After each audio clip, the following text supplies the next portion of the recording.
All right, welcome to the Explainer. Today we're tackling something huge, the story of Europe itself.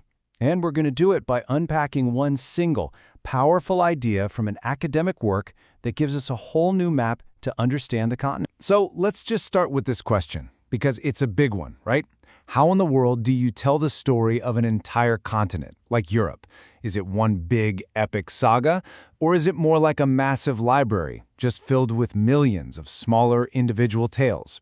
As you'll see, how you answer that, well, it changes everything. To help us navigate this, we're turning to a really fascinating dissertation by a Finnish philosopher, Ralf Wadenströms. And you know what? The title itself, Large and Small European Stories, that's it. That's the key we're going to use today to unlock what Europe is right now. Okay, so first up, Wadenström introduces this idea of what he calls large stories. He makes the case that for centuries, these were the bedrock, the powerful, unifying narratives that really held European societies together. Now, if you want to get technical, the academic term is meta-narratives, or as Wadenström puts it, metaberättelser. But you can just think of them as the official story. You know, that big, sweeping tale a culture tells about itself, to explain where it came from, what its purpose is, and where it's headed.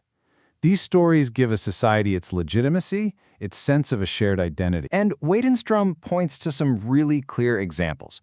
You've got Fasterlandet, the idea of the homeland, the nation-state, a story that binds people together under a single flag. Or think about Upplysning, the Enlightenment, this grand story that all of humanity is marching forward toward progress, all thanks to reason. Even Reformationen, the Reformation, was a huge story that redefined entire cultures around a shared faith. Every single one of these was a massive, unifying force. But then, things start to change. A different kind of story starts popping up, one that doesn't just sit alongside the big ones, it directly challenges them. And this quote right here, man, it just nails it. This is the absolute core of what we call the postmodern era, a deep-seated skepticism, a sort of disbelief toward those giant, one-size-fits-all large stories. Basically, people started wondering, wait a minute, can one single story really speak for all of us? And this right here is the heart of the whole thing. On one side, you have the Stora berättelser, the large stories. They're universal, they're official, and they're always aiming for a single unified truth. And on the other side, you've got the small berättelser, the small stories. These are local, they're personal, and they don't just tolerate multiple truths, they celebrate them. It's this tug of war, this tension between the two that really drives Wadenström's whole argument. So how does this actually work in the real world?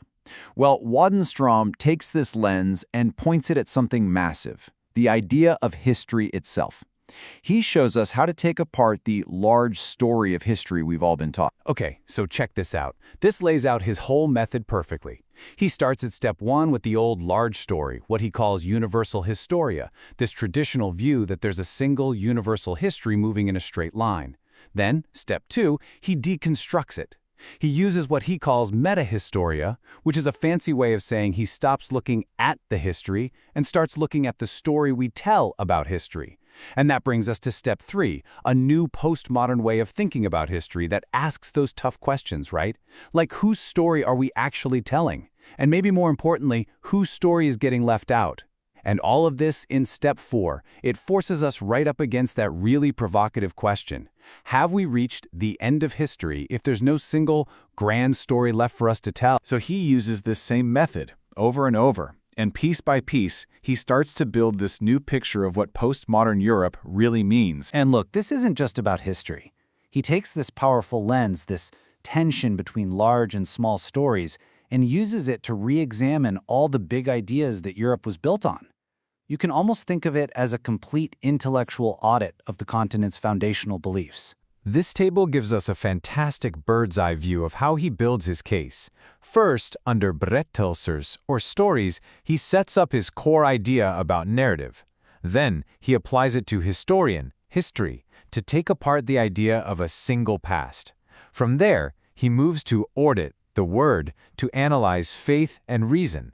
And finally, he puts it all together to look at Europa, Europe itself, and what its identity could even mean in our modern world. And all of this leads him to his big diagnosis, what he calls Två Europa, or two Europes. On one hand, there's the Europe of large stories, this idea of a unified, singular identity built on a shared past and shared values. But then you have the Europe of small stories, a messy, multicultural, very real space where countless different identities all coexist. And he says these two Europes aren't separate. They're living side by side, constantly pulling at each other. So what's the big takeaway here? It's that postmodern Europe isn't some single, neat thing. You can't just point to it on a map and say, there it is. It's way more of a process, a continuous dialogue. It's like the fading echo of that one large story clashing with the rising chorus of all these many, many small ones. That tension, that conversation, that's postmodern Europe. And that leaves us with one last really big question to chew on.